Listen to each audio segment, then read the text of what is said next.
வாங்க சிவனாண்டி. உட்காருங்க. உட்காருங்கப்பா. என்னப்பா சிவனாண்டி, என்ன ஆச்சு? இருந்ததாப்ல இடுப்பு பிடிக்கல. இடுப்பு எலும்பு முடிஞ்ச போது முதலாளி இருங்க, எலும்பு டாக்டர் போய் கூட்டு வந்துடுறேன். டேய், இவன் எவன்டா? சிவனாண்டி உடம்புல இருக்கிற எலும்பா? டிஎம்டி ராடு முறுக்கு கம்பிடா. அது எந்த காலத்துல உடைஞ்சி? இவன் ஒரு கேன பயலா இருக்கு. விடுங்க. நீ பேசு. பாருங்கப்பா, இந்த வருஷம் கோயில் திருவிழாக்கு என்ன பண்ணலாம் ஏது பண்ணலாம் யாராச்சும் ஏதாச்சும் கருத்து வச்சிருந்தா இப்பவே சொல்லி தொலைச்சிருங்க. அப்புறம் எல்லாம் முடிவெடுத்ததுக்கு அப்புறம் இது சொட்ட அது நொட்டேன்னு வந்து தண்ணி போட்டு தகராறு பண்ணப்படாது. நாங்க என்னத்த சொல்ல போறோம் சிவனாண்டி?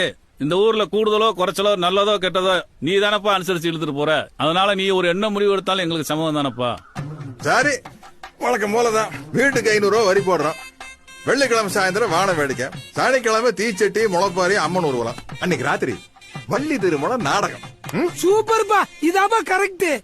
வேற என்னப்பா, கோயில் பேச்சு முடிஞ்சு போச்சு, வீட்டுக்கு கிளம்புங்க. போ போ கிளம்பு.